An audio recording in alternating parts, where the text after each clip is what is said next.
재미있는 고전 이야기. 정절의 언약.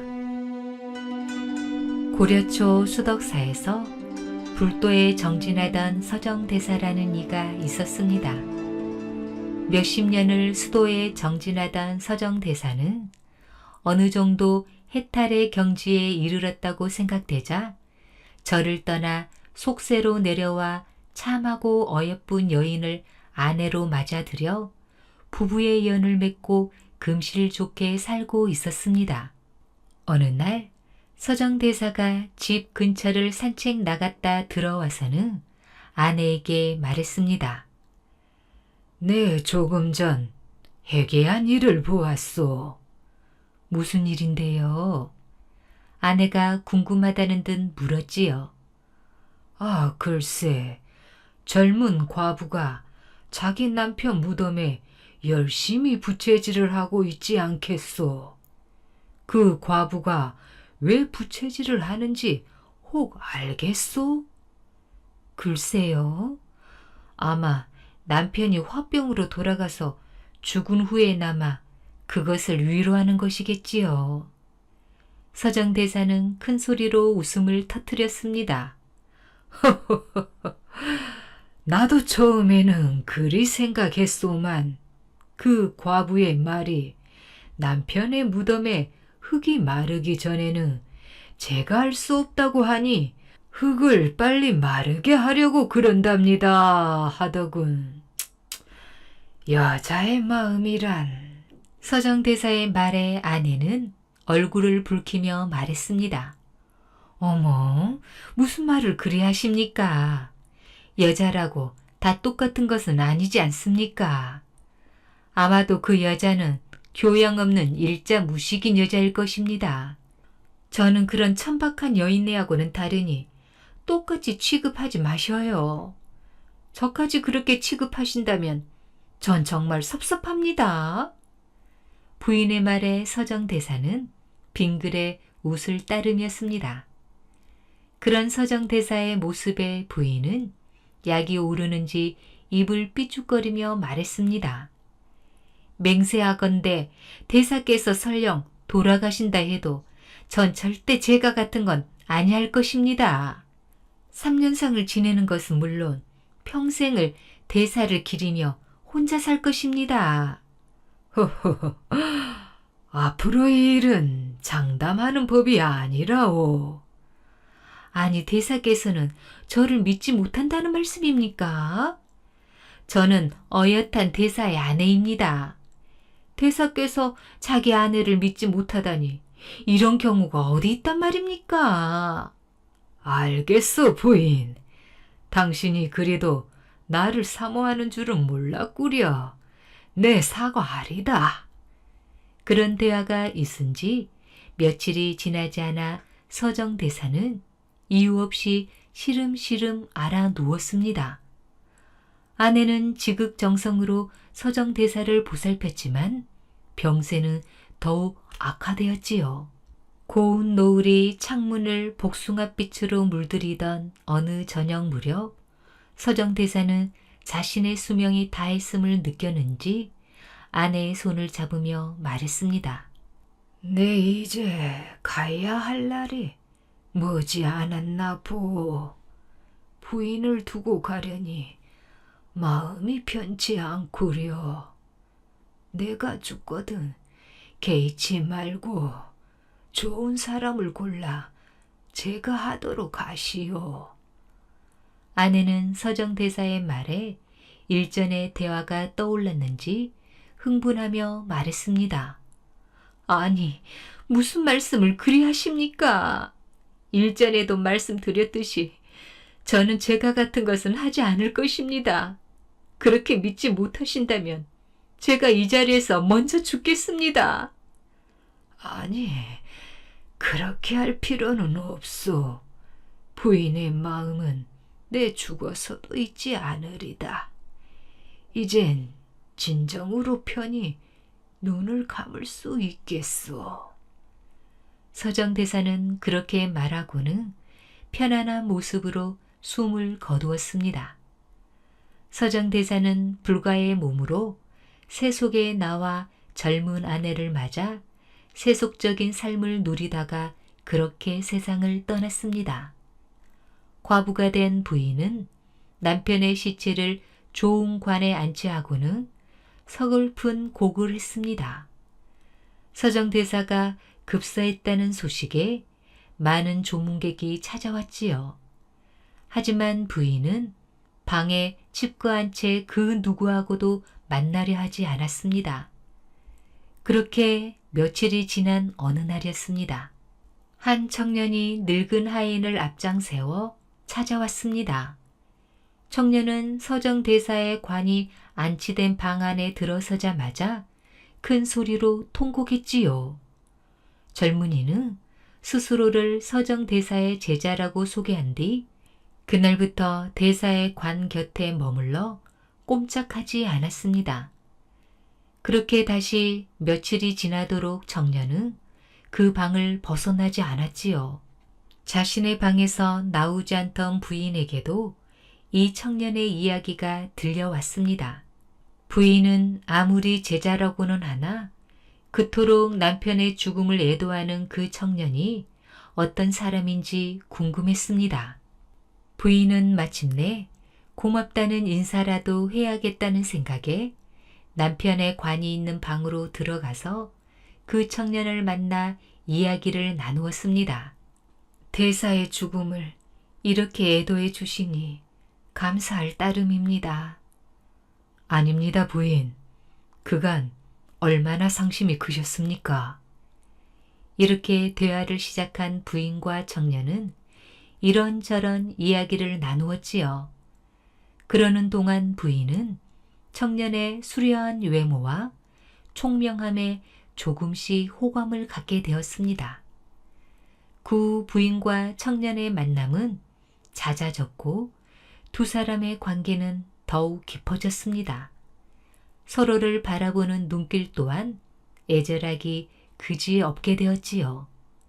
그러던 어느 날 청년이 부인에게 말했습니다. 부인의 마음이 저의 마음과 같을 것이라 믿습니다. 하지만 지구와 신 대사님의 부인과 제가 합치게 되면 세상의 모든 사람들이 우리를 두고 말이 많을 것입니다. 사태가 어지러워져 부인에게 폐를 입히기 전에 저는 이만 떠날까 합니다. 부인은 깜짝 놀라 청년의 손을 잡으며 매달렸습니다. 그것이 무슨 말이요?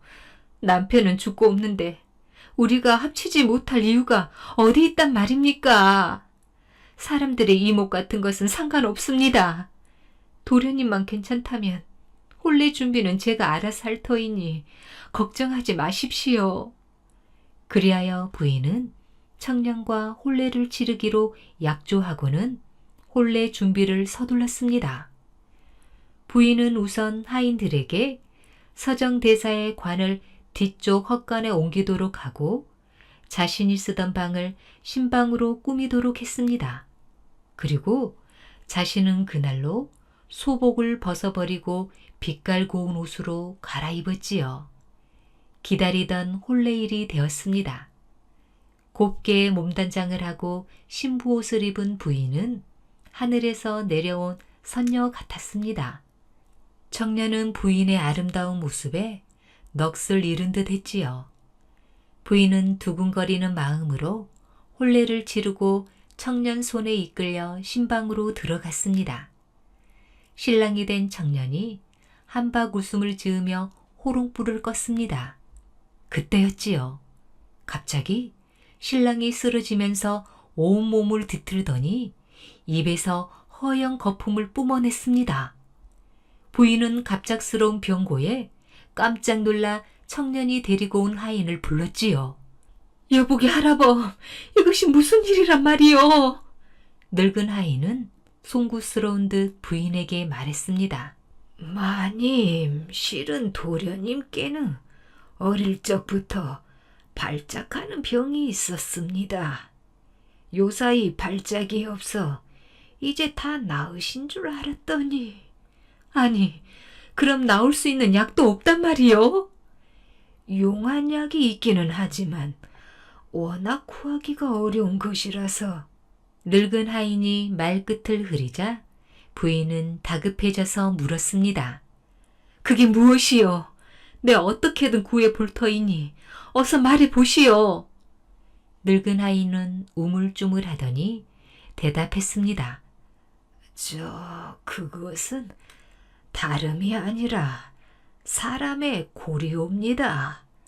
도련님의 아버님께서는 발작이 일어나면 노비들 중 한 명을 죽여 그것을 구했습니다. 부인은 눈앞이 캄캄했습니다. 이제 겨우 젊은 신랑을 만나 행복하게 살 수 있나 했는데 그녀는 자신도 모르게 눈물을 흘렸습니다. 아니, 어찌 그런... 부인은 어쩔 줄을 몰라 방 안을 왔다 갔다 하며 고민했지요. 그런데 순간 갑자기 눈물 범벅이 된 부인의 얼굴에 돌연 미소가 떠올랐습니다. 할아범, 죽은 사람의 골은 쓸 수 없는 것이요? 제가 알기론 죽은 지 오래되지 않은 것이라면 그다지 문제될 것은 없다고 들었습니다. 늙은 하인의 말에 부인은 결심한 듯 잠옷 비장한 목소리로 말했습니다. 그렇다면 내 당장 구해오리다. 부인은 서둘러 자신의 남편 서정대사의 관이 놓여있는 헛간으로 달려갔습니다. 주인은 어두웠으나 부인은 두려울 것이 없었습니다. 초야도 못 치르고 젊은 신랑을 보낼 수 없는 노릇이었지요. 부인은 도끼를 찾아 들고는 떨리는 손으로 관을 힘껏 내리쳤습니다. 그런데 다음 순간 관의 뚜껑이 저절로 스르르 열렸습니다. 깜짝 놀란 부인은 벌어진 입을 다물지 못한 채 뒤로 나자빠졌지요.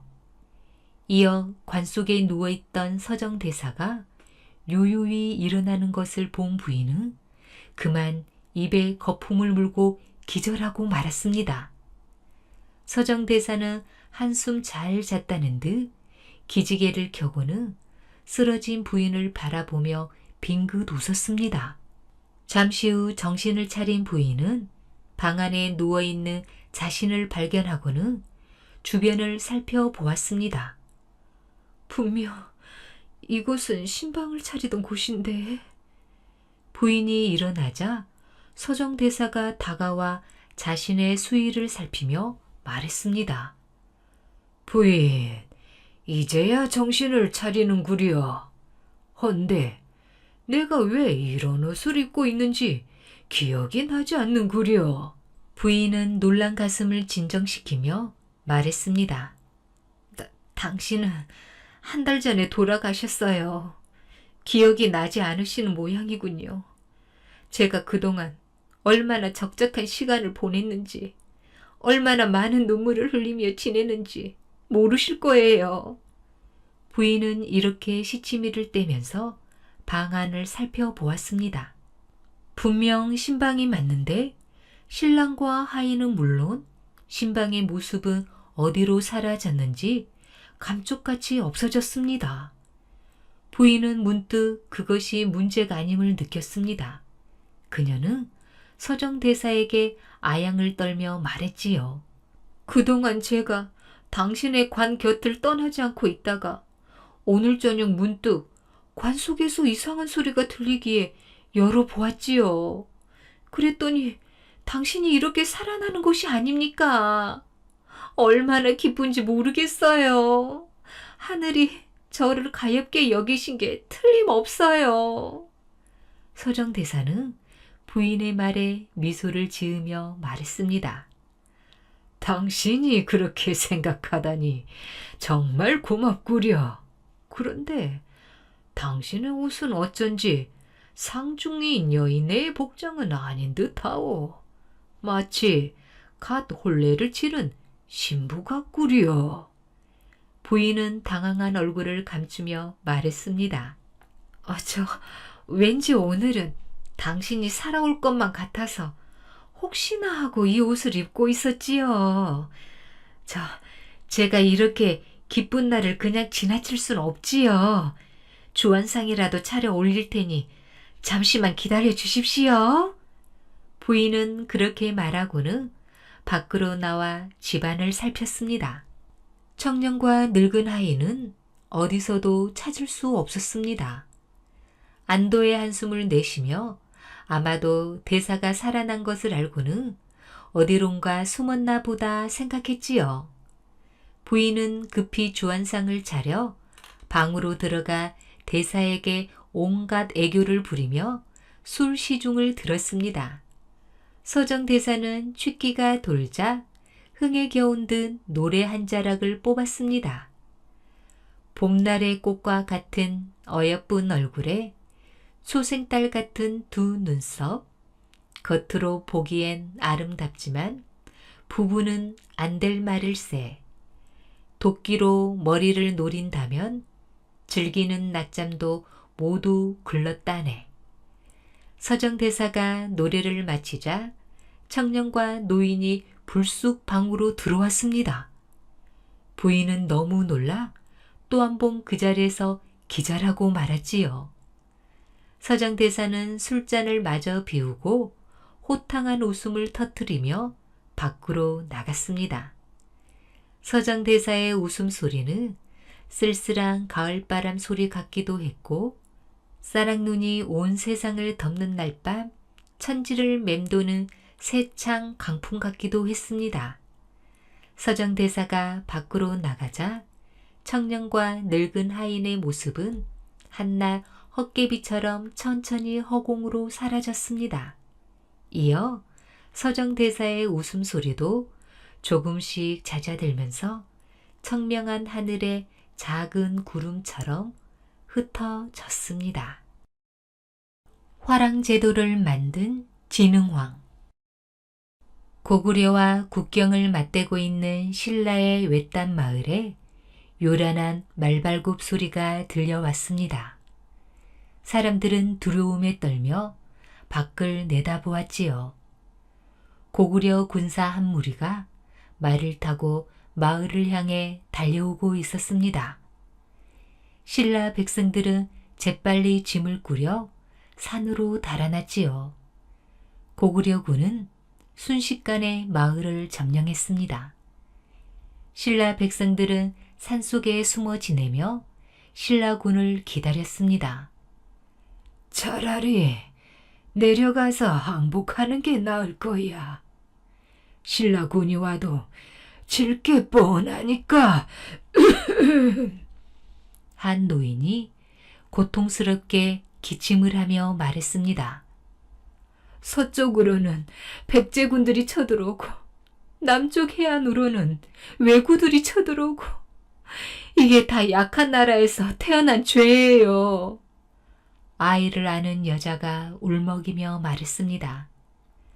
당시 신라는 북쪽의 고구려, 서쪽의 백제에 비해 작고 약한 나라였습니다. 그래서 늘 두 나라의 침략에 시달렸답니다. 소문을 들으니 이번에 왕위에 오르는 임금님은 겨우 7살이랍니다. 한 남자가 한숨을 쉬며 말하자 모두들 얼굴이 어두워졌습니다. 그때 대궐에서는 왕의 즉위식이 열리고 있었습니다. 7살짜리 어린 왕은 의젓한 얼굴로 금관을 쓰고 옥자에 앉아 있었지요. 바로 신라 제24대 진흥왕이었습니다. 진흥왕은 큰아버지 법흥왕의 뒤를 이어 왕이 되었지요. 그런데 진흥왕을 바라보는 어머니 지소 부인의 얼굴에는 근심이 어렸습니다. 왕이 어리다는 이유로 대신들이 벌써부터 자기들 마음대로 나라를 움직이려 한다는 것을 알고 있었기 때문이지요. 즉위식을 마친 뒤 지소 부인은 진흥왕을 불러 조용히 말했습니다. 폐하가 앉으신 자리는 한 나라를 이끌어가는 중요한 자리입니다. 어른도 제대로 감당하기 힘든 자리지요. 어린 진흥왕은 가만히 지소 부인을 바라보며 말했습니다. 그래서 저도 많이 생각해 보았습니다. 어머니, 제가 어른이 될 때까지 제가 바른 정치를 할 수 있도록 도와주십시오. 진흥왕의 말에 지소 부인은 빙그레 미소를 지었습니다. 알겠습니다. 온 마음을 다해 폐하를 돕겠습니다. 지소 부인은 현명한 여인이었지요. 지소 부인은 진흥왕과 함께 밤낮으로 공부를 했습니다. 특히 역사 공부를 하는데 많은 시간을 보냈지요. 역사책을 보면 지난날 훌륭한 왕들이 어떻게 나라를 다스렸는지, 어리석고 나쁜 사람이 어떤 잘못을 하여 벌을 받았는지 잘 알 수 있습니다. 그러니 폐하께서는 역사를 열심히 공부하셔서 훌륭한 왕들을 본받으십시오. 지소 부인은 지리 공부도 열심히 가르쳤습니다. 땅의 모양과 성질을 알면 어느 곳에 무슨 농산물을 키워야 풍년이 드는지 알 수 있습니다. 또한 상과 골짜기의 위치와 모양을 알면 전쟁을 할 때 유리합니다. 그러니 우리 신라뿐 아니라 고구려, 백제, 가야 등 다른 나라의 지리도 아셔야 합니다. 지소 부인은 대신 한 사람 한 사람의 됨됨이도 잘 살펴야 한다고 했습니다. 누가 정직한지, 아첨을 잘하는지, 충신인지, 간신인지 말이에요. 어머니 지소 부인의 가르침으로 진흥왕은 나날이 총명해졌습니다. 진흥왕이 18살 되던 어느 날 지소 부인이 진흥왕에게 물었습니다. 폐하, 신라가 강해지기 위해서 가장 필요한 것이 무엇일까요? 진흥왕은 거침없이 대답했습니다. 한강 유역을 되찾는 것입니다. 진흥왕은 열띤 목소리로 말을 이어나갔지요. 신라는 땅도 좁고 인구도 적습니다. 그래서 늘 고구려와 백제의 침입을 당하는 것입니다. 그런 시달림으로부터 벗어나려면 당나라와 손을 잡아야 합니다. 따라서 한강을 차지해야 하는 것이 급선무입니다. 한강에서 배를 타면 서해로 갈 수 있고 서해만 건너면 당나라 땅에 바로 닿을 수 있었지요. 게다가 한강 유역은 땅이 기름져서 해마다 풍년이 들었습니다. 그러다 보니 고구려와 백제는 한강 유역을 차지하기 위해 늘 으르렁거렸지만 힘이 약한 신라는 쳐다만 볼 뿐 감히 싸움에 끼어들 엄두도 내지 못했지요. 진흥왕의 대답에 지소 부인은 미소를 지으며 말했습니다. 제대로 알고 계시는군요. 폐하께서는 더 이상 저의 도움이 필요하지 않으십니다. 이제부터는 폐하 스스로 이 나라를 잘 다스려 주십시오. 오늘부터 저는 절로 들어가 폐하와 신라의 발전을 기도하겠습니다. 그리하여 진흥왕은 18살이 된 해부터 직접 나라를 다스렸습니다. 지난 10년 동안 지소 부인이 진흥왕을 잘 가르쳤기 때문에 대신들은 진흥왕이 어리다고 해서 함부로 얕볼 수가 없었습니다. 하지만 진흥왕은 언제나 마음이 갑갑했지요. 대궐 안의 늙은 대신들은 도무지 진흥왕의 큰 꿈을 이해하지 못했거든요. 폐하, 신라는 본디 작은 나라입니다.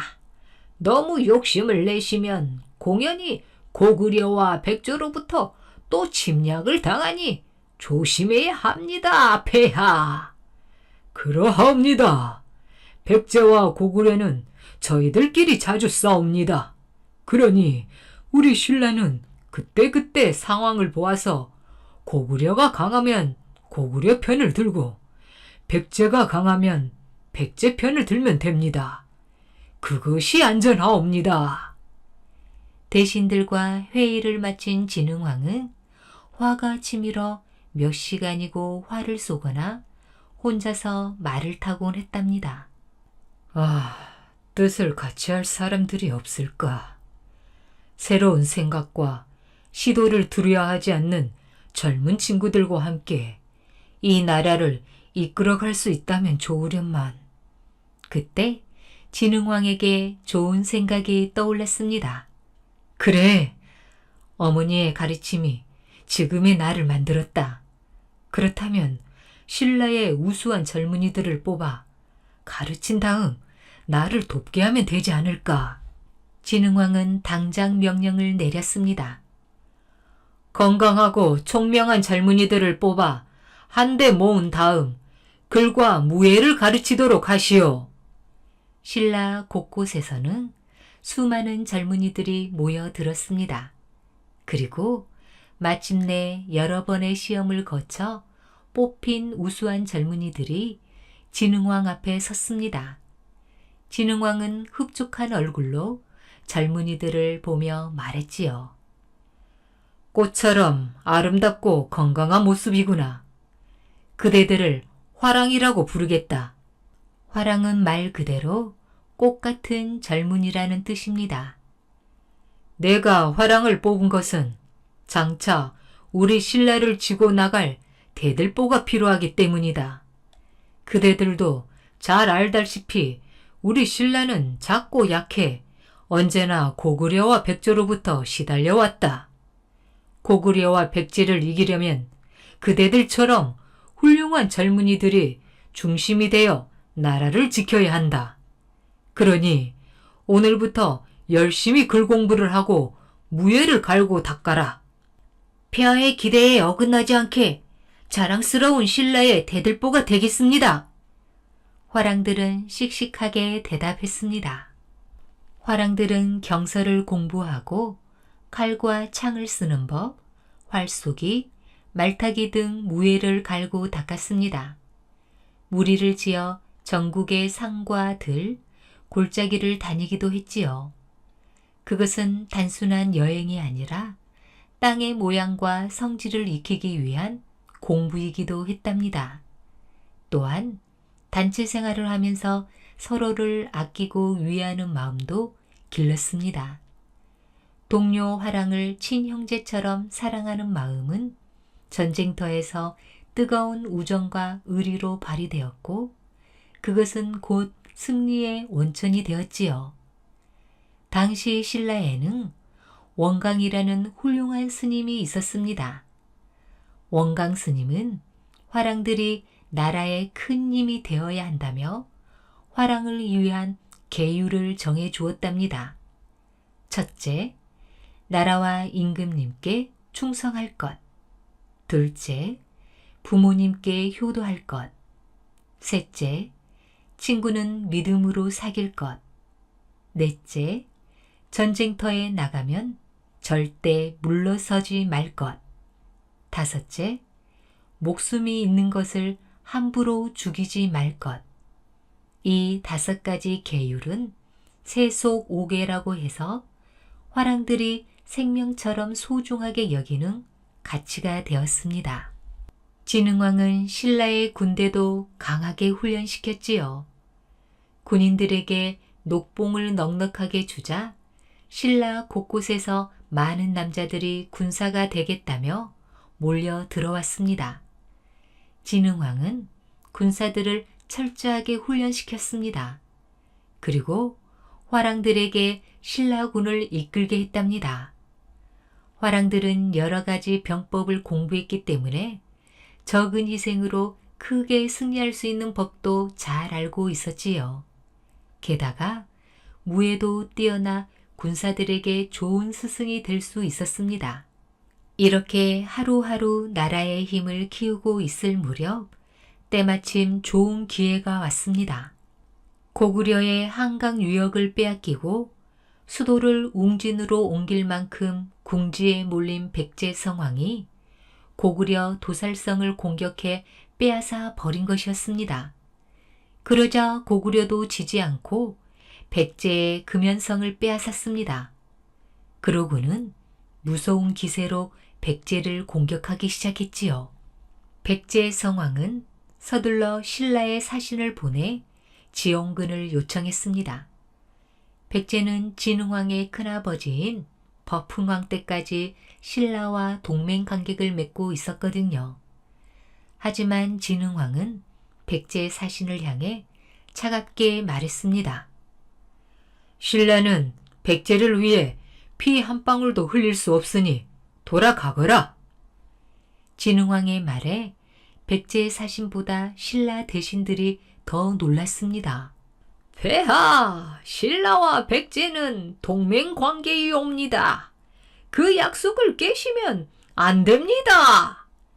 대신들의 하소연에 진흥왕은 단호하게 말했습니다. 지금까지 신라와 백제는 동맹 관계였다. 그런데도 백제는 틈만 나면 신라의 서쪽 국경을 침범하곤 하였다. 그런데 왜 신라만 약속을 지켜야 하는가? 그러자 다른 대신이 말했습니다. 폐하의 마음은 압니다만 지원군을 보내지 않으면 전쟁이 끝난 뒤 반드시 백제가 보복을 해올 것입니다. 마침내 진흥왕의 분노가 폭발했습니다. 그대들은 언제까지 백제의 눈치를 볼 것인가? 스스로 강해지지 않으면 모두들 우리를 얕보고 괴롭힐 것이다. 진흥왕은 여기서 그치지 않고 더 놀라운 명령을 내렸습니다. 고구려와 백제는 계속 싸우느라 지금 매우 지쳐 있다. 그러니 지금이 가장 좋은 기회다. 도살성을 공격하라. 진흥왕의 명령을 받은 이사부 장군이 신라군을 주의하여 도살성을 공격했습니다. 그동안 꾸준히 무예를 갈고 닦은 화랑들이 앞장섰지요. 신라군이 공격을 시작하자 도살성의 군사들과 백성들은 넋을 잃었습니다. 고구려와 백제의 전쟁으로 지칠 대로 지친 데다 잘 훈련받은 화랑과 신라군이 밀어닥치니 도무지 버틸 재간이 없었습니다. 도살성 전투에서 신라군은 지금까지와는 아주 다른 모습을 보였습니다. 다른 나라 군사 앞에서 어쩔 줄 몰라하던 모습은 사라지고 용감하게 적을 공격했지요. 특히 화랑들의 활약이 대단했습니다. 화랑들은 전쟁터에서 절대 물러나지 않는다는 계우를 마음에 새기며 죽기를 각오하고 싸웠습니다. 마침내 신라군은 도살성을 손에 넣었지요. 도살성 전투에서 이겼다는 소식이 전해지자 진흥왕과 신라 백성들은 몹시 기뻤습니다. 이제는 대신들도 더 이상 진흥왕의 말에 반대할 수 없었습니다. 한편 고구려의 조정에서는 서로 편을 갈라 싸우고 자기 편에 유리한 왕족을 왕으로 세우기 위해서 상대를 죽이는 일도 서슴지 않았습니다. 기회를 만난 진흥왕은 서둘러 백제의 사신을 보내 지난번에 지원군을 보내지 못해 미안하다고 사과하는 한편 손을 잡고 함께 고구려를 공격하자는 말을 전했습니다. 백제 성왕은 여전히 화가 풀리지 않았지만 일단 신라와 손을 잡기로 했지요. 이리하여 신라는 고구려의 동쪽, 백제는 고구려의 서쪽을 공격했습니다. 왕위 싸움에 정신이 없던 고구려는 갑작스러운 신라와 백제의 공격에 깜짝 놀랐지요. 서둘러 반격을 했지만 신라와 백제가 양쪽에서 공격해 오니 가운데서 옴짝달싹 할 수가 없었습니다. 용감한 화량이 주축이 된 신라군은 중령 이북의 고구려 땅 10군을, 백제군은 한강 아래쪽 고구려 땅 6군을 빼앗았습니다. 세상에, 우리가 그 무서운 고구려를 이기다니! 신라 백성들은 집 밖으로 뛰쳐나와 덩실덩실 춤을 추었답니다. 그러나 진흥왕은 생각에 잠겼습니다. 기뻐하기는 아직 이르다. 한강 유역을 손에 넣지 못하면 신라는 절대 강해질 수가 없다. 그 후 진흥왕은 군사를 일으켜 백제가 점령하고 있던 한강 아래쪽 육군을 빼앗았습니다.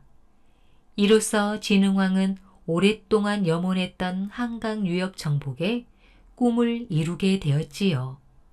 진흥왕은 호탕하게 웃으며 외쳤답니다. 한강은 큰 바다를 지나 당나라로 닿는다. 이제 물길을 얻었으니 신라는 영원히 강한 나라로 빛나리라.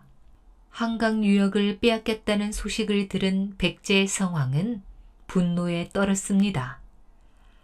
아버지 무령왕이 되찾았던 한강 유역을 내 손으로 잃다니, 이런 부끄러운 일이 어디 있단 말이냐. 성왕은 신라 관산성을 공격했습니다. 백제군은 무서운 기세로 신라군을 무찔렀습니다. 관산성이 거의 백제에 의해 점령당할 무렵 진흥왕이 보낸 지원군이 도착하여 백제는 승리를 코앞에 두고 후퇴하게 되었습니다. 절박해진 성왕은 직접 말을 몰고 싸우다 신라군에게 잡혀 그만 전사하고 말았지요. 이 사실이 알려지자 백제군은 허둥지둥 도망치기 시작했습니다. 신라군의 완벽한 승리였지요. 신라인들은 한강 유역에 커다란 비색을 세우고 진흥왕의 업적을 기록했습니다. 이것이 바로 진흥왕 순수비랍니다. 진흥왕 순수비는 오늘날에도 그 모습이 남아 있습니다. 진흥왕은 승리의 여세를 몰아 신라 남쪽에 있던 작은 나라 대가야까지 정복했습니다. 그리하여 신라의 땅은 낙동강 유역의 경상남북도 지방과 한강 유역, 강원도, 경기도 지방까지 이르게 되었지요. 정복 전쟁을 마친 진흥왕은 그동안 전쟁에 지친 백성들을 위로하기 위해 흑륜사를 지었습니다. 흑륜사가 완성된 날은 온 나라 백성들에게 떡과 술을 나누어 주고 감옥의 죄수도 풀어 주었답니다. 진흥왕은 한반도 동남쪽에 자리 잡은 작은 나라 신라를 한반도 제1의 나라로 만들었습니다. 진흥왕이 다스리는 동안 신라는 최고의 정성기를 누렸지요. 그러나 왕위에 오른 지 37년 되던 해 진흥왕은 병에 걸리고 말았습니다. 병이 점점 심해지자 진흥왕은 사륜태자를 불러 말했습니다. 언제나 왕도를 지키도록 하여라. 진흥왕은 짧은 말을 남기고 숨을 거두었습니다. 진흥왕은 세상을 떠났지만 진흥왕이 만든 화랑제도는 그 뒤로 더욱 발전하여 서기 668년 화랑 출신의 뛰어난 장수들의 활약으로 삼국 통일을 이루게 되었습니다. 외귀 원천과 선녀 바위. 옛날 외귀라는 마을이 있었습니다. 마을 뒤에는 가파르게 치솟은 산이 둘러섰고 앞에는 동록강이 감돌아 흐르고 있었습니다. 이 마을에는 남달리 부지런한 젊은 부부가 살고 있었지요. 꼭두 새벽에 연장을 메고 일터에 나서면 달을 이고서야 집으로 돌아오는 그들이었건만 달이 지나고 해가 바뀌어도 그들은 여전히 칡뿌리와 나물국으로 연명해 가지 않으면 안 되었습니다. 나라의 관리들이 이고 심산유곡에까지 기어들어 있음직한 모든 것을 말끔히 훑어가는 판이었기 때문입니다. 굶주림 속에서 겨우 목숨을 이어가던 그들에게는 귀여운 딸이 생겼습니다. 얼마나 귀엽고 곱게 생겼던지 지나가던 길손도 그 용모에 끌려 잠시 걸음을 멈추곤 했지요. 그래서 그들 부부는 아이를 선녀라 이름 지어 부르게 되었습니다. 그들 내외는 옷 같은 딸 자식에게만은 배고른 고생을 시키지 않으려는 생각에 힘든 줄 몰랐습니다. 해마다 더해가는 가난 속에서 선녀는 어느덧 18 꽃나이가 되었습니다. 용모와 자태도 아름다운 선녀이지만 그 성품 또한 사람들을 감탄케 했지요. 부모의 성품도 그러하거니와 선녀도 굳은 일 마른 일을 가르지 않는 부지런한 처녀로 자라났고 효성이 지극하고 인정 많기로 마을에 널리 알려져 있었습니다. 그래서 날마다 중매꾼이 드나들어 문에서 불이 날 지경이었습니다. 중매꾼들이 찾아들 때 선녀는 슬쩍 외면하고 앉아 못 들은 척 했습니다. 선녀는 선녀대로 속꿉장난을 하며 같이 자라온 갑돌이한테 마음을 두고 있던 터여서 이런 혼담이 귀에 들어오지 않았지요. 꽃피는 봄철이면 갑돌이와 만나 재미나게 얘기하는 꿈이 자주 날아들곤 해서 선녀의 가슴에는 갑돌이에 대한 생각이 자꾸만 되살아나곤 했습니다. 그러니 중매꾼이 골백번을 찾아온들 무슨 소용이 있겠습니까? 선녀의 이런 심정을 알게 된 부모는 갑돌이네 혼담을 받아들여 사돈을 맺었습니다. 혼담을 맺고 보니 그들에게는 한없이 기쁜 일이기는 하였으나 가난한 살림에 혼례를 갖출 생각을 하니 한숨이 앞서는 일이기도 하였습니다. 몇 밤을 생각하고 의논해 봐야 묘책을 찾을 수가 없었지요. 부모의 이런 심정을 알아차렸던지 어느 날 선녀는 깨끗한 천에 싼 꾸러미를 내놓으면서 머리를 숙이는 것이었습니다. 아니, 이게 뭐냐? 응? 그들 부부는 의아한 눈길로 마주 쳐다보았습니다. 꾸러미를 풀던 그들은 또 한 번 크게 놀라지 않을 수 없었습니다. 거기에는 뜻밖의 엽전 꾸러미가 탈해져 있었습니다. 아니, 이 많은 돈을 내가 어디서? 아버지는 너무나 뜻밖이어서 말도 크게 하지 못했습니다. 이 돈이 자기 집에 생겼다고 하는 것부터가 믿어지지 않았으며 더구나 어린 선녀의 품에서 나왔다는 사실에 아버지는 더러 겁이 났던 것입니다.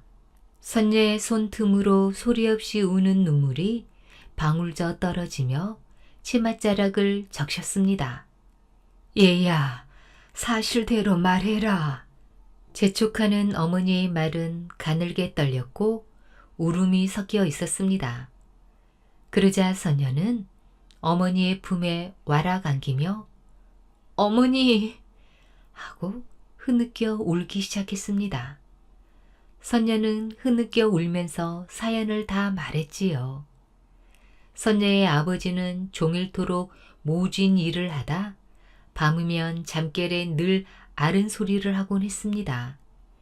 이 고달픈 앓은 소리를 들을 때마다 선녀는 부모님께 효도하지 못하는 자신이 민망스러워 혼자서 속 태우는 때가 한두 번이 아니었습니다.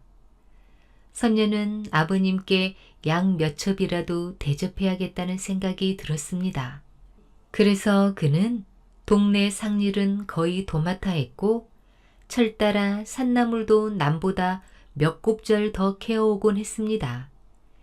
이렇게 극성스럽게 일을 해서 살림에 보태는 한편 몇 푼 안 되는 거기서도 조금씩 모아두었던 것입니다. 한편 혼담을 맺은 후에 선녀네가 혼례 오를 일에 매우 근심하고 있다는 것을 알게 된 갑돌이는 갑돌이대로 궁리가 많았습니다. 갑돌이는 생각 끝에 부모들과 의논해서 자기의 머슴싹을 받아가지고 선녀를 찾아왔습니다. 선녀는 안 받겠다고 도리질하고 송도 내보았으나 기어코 선녀의 품에 넣어주고 가는 갑돌이를 그로서는 어쩔 수가 없었습니다. 그들은 밤이 깊도록 울고 난 후 이 돈을 둘러싸고 의논을 하였습니다. 아버지는 갑돌이의 품삯은 돌려줘야 한다고 했지요. 선녀가 모은 곳으로는 혼수감을 마련해야 한다고 했습니다. 선녀는 선녀대로 아버지의 말을 쫓으려 하지 않았습니다. 자기가 내놓은 돈으로는 비록 적지만 아버지에게 약을 써드려야 한다고 하면서 혼수감이란 웬 말이냐고 펄쩍 뛰었습니다. 그들은 이러거니 저러거니 하다가 송아지를 사다 기르기로 했습니다. 선녀는 이른 아침부터 송아지를 끌고 다니며 생생한 풀을 골라 먹였고 알뜰히 돌보면서 소가 큰 다음 팔아서 아버지의 몸을 보호해 드려야 한다고 늘 생각했지요. 아버지는 아버지대로 송아지를 쳐다볼 때마다 생각을 따로 하였습니다. 송아지를 잘 키워 어미소에서 송아지를 낳게 한 다음 그 소를 팔아 선녀와 갑돌이의 혼례를 한번 크게 치르자는 것이었고 송아지는 그들에게 주어 농사 미천을 마련해 주자는 것이었습니다. 이러한 생각으로 그들은 밤 가는 줄 모르고 일하고 또 일했습니다. 그런데 이해 가을에 이 마을에는 해마다 겪는 근심이 또 생겼습니다. 마을 뒷산 중턱에는 온천물이 사시장철 솟아나와 온갖 병을 고치러 많은 사람들이 모여들곤 하였습니다. 그 중에도 권세 있는 양반들이나 부자들이 여기를 더없이 좋은 놀이터로 여기면서 이 마을 농군들의 소, 돼지, 개, 닭 할 것 없이 닥치는 대로 잡아다 먹을 뿐 아니라 이 가파른 온천터에 사인교를 타고 오르내리면서 농군들을 교군으로 부려 먹었습니다. 그리하여 백성들의 시달림은 말이 아니었습니다. 이번에는 강계 방어사가 출도하였는데 100여 명의 나졸들을 거느리고 왔습니다. 방어사가 당도한 그날 저녁부터 이 마을은 물론 이웃마을까지 나졸들을 놓아 집집마다 샅샅이 뒤지면서 농군들의 가축과 재물을 약탈해 갔습니다. 그리고 예쁘게 생긴 처녀들은 모두 끌어가는 판이었습니다. 이 꼴을 본 선녀는 가슴이 두근거리고 눈앞이 캄캄해지는 것이었습니다. 그렇게 애지중지 기른 소를 놈들에게 빼앗길 생각을 하니 기가 막혀 선녀는 갑돌이를 찾아갔습니다. 방어사 날인가 뭔가 온천에 왔다는데 소, 돼지, 개 할 것 없이 모조리 잡아가요. 그런데 우리 소를 어떻게 하면 좋아요? 갑돌이는 시커먼 눈썹을 모아 미간을 찌푸리며 생각하더니 그럼 내가 소를 끌어다 이 밤중으로 우리 사촌 형님네 집에다 두고 오지. 우리 형님 댁은 산막측이라 외따로 떨어져 있고 또 울창한 소나무 숲에 쌓여 감히 찾아내지 못할게요.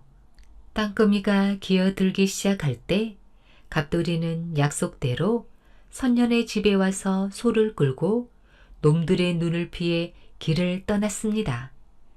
갑돌이가 소를 끌고 고개턱을 채 넘기도 전에 나졸들이 선녀네 집으로 와르르 달려들었습니다. 주인 영감 있나? 건방지게 소리치며 방문을 벌컥 열어 젖혔습니다. 저녁상에 둘러앉았던 선녀네 식구들은 너무나 놀라서 그저 멍하니 쳐다만 볼 뿐이었지요. 선녀 아버지는 떨리는 가슴을 진정시켜 보려고 헛기침을 하면서 네, 있사옵니다. 하고 떨리는 목소리로 대답하고는 일어나 툇마루로 나갔습니다. 이놈, 늙은 놈이 그만한 것은 알턱인즉 나라님이 온천 놀이 오셨는데 그래 가만히 있단 말이냐? 라고 퉁망울 같은 누나를 부라리며 욕설을 퍼 부었습니다. 선녀 아버지는 떨리는 목소리로 나리님, 우리네야 뭐 갖다 드릴 만한 게 있어야 말입지요. 보시다시피 돼지 한 마리도 키우지 못하는 구차한 살림이니 어떻게 할 도리가 없어서. 나졸들은 선녀 아버지의 말은 채 듣지도 않고 외양간 문을 와락 열어 젖히고 들여다 보았습니다. 영감, 그런데 손은 어쨌어? 어? 하고 다그쳐 물었습니다. 선녀 아버지는 워낙 순박한 사람이라 말문이 콱 막혀 머뭇거리고 있었지요. 이놈, 소를 어디다 감추었느냐 말이야. 소를 당장 내놓아라. 하고 야단을 쳤습니다. 한참 을러대던 나졸들은 선녀의 아버지를 끌고 방어사가 있는 데로 갔습니다. 방어사는 방어사대로 자기를 푸대접한다고 화가 상투 끝까지 치밀어 살기 등등한 눈으로 번쩍거리며 펄펄 뛰었습니다. 나졸들에게 얻어맞은 선녀 아버지는 그 자리에 쓰러지고 말았습니다. 아버지가 매를 맞고 쓰러졌다는 말을 들은 선녀는 그 순간 방어사나 나조들도 무섭게 생각되지 않았습니다. 선녀는 아버지에게 달려갔습니다. 아버지, 아버지, 선녀 왔어요. 하고 애타게 불렀으나 반죽음이 된 아버지는 대답이 없었습니다. 이때 물끄러미 선녀를 내려다보던 방어사는 그만 선녀의 아릇다운 영모에 간이 다 녹는 듯 했습니다. 그래서 개결스러운 눈을 가늘게 뜨며 그래, 너도 소를 어디다 감추었는지 모르느냐? 하고 물었습니다. 선녀는 입술을 꼭 다문 채 고개만 가로저으며 모른다고 했지요. 개슴츠레한 눈으로 지켜보던 방어사는 그럼 소는 없어도 좋으니 그 대신 오늘부터 내가 내 시중을 들어야 한다. 그러자 선녀의 머리엔 아버지를 때려 눕힌 이놈이 이제는 자기한테까지 달려드는구나 하는 생각이 퍼뜩 지나갔습니다. 선녀는 배알이 치밀어 더는 견딜 수가 없었습니다. 그리하여 선녀는 태연하게 몸을 바로잡고 방어사 나리도 한심하오이다. 민정을 돌보시러 오시지 않고 악정을 베풀어 오셨나이까. 소녀는 10번 죽어도 그 말씀은 쫓지 못하겠나이다. 하고 당차게 쏘아 붙였습니다. 순순히 타일러서 들을 선녀가 아님을 깨달은 방어사는 나졸들에게 말했습니다. 저년을 당장 묶어 두려라. 위험이 눈앞에 다가온 순간 선녀에게 달리 택할 길은 없었습니다. 저 개같은 녀석들한테 욕을 당하는 이보다 차라리 갑돌이에 대한 깨끗한 사랑을 안고 죽는 것이 나으리라. 이렇게 생각한 선녀는 나졸들의 틈을 날쌔게 벗어나 온천에서 마주 바라보이는 바위로 달려갔습니다. 바위에 뛰어오른 선녀는 뒤를 돌아다 보며 아버지를 애타게 목 놓아 불렀습니다. 그리고 선녀는 청길 벼랑에 자기 몸을 던지고 말았지요. 사촌 형네 집에 소를 메어둔 갑돌이는 그 길로 되돌아섰습니다. 내 놈들이 아무리 야단을 쳐도 소는 어림도 없다. 갑돌이는 이렇게 대견스레 생각하며 돌아왔지요. 그런데 이게 웬 벼락인가요? 선녀에 대한 비보를 듣게 된 갑돌이의 가슴은 터질 것만 같았습니다. 갑돌이는 주먹을 불끈 쥐고 단숨에 이웃마을로 달려갔지요. 그곳 장정들을 모아놓고 사연을 이야기했습니다. 갑돌이의 울분은 해마다 덧쌓인 그들의 오난에 불을 지핀 셈이 되었습니다. 그들은 모두 갑돌이를 따라 나섰지요. 이 소식은 시중, 외귀, 건장, 건기 등지에 삽시에 알려져 수많은 사람들이 모여 들었습니다. 그들은 양손에 쟁기와 횃불을 갈라들고 갑돌이를 따라 방어사가 있는 온천으로 비호처럼 달려들었습니다.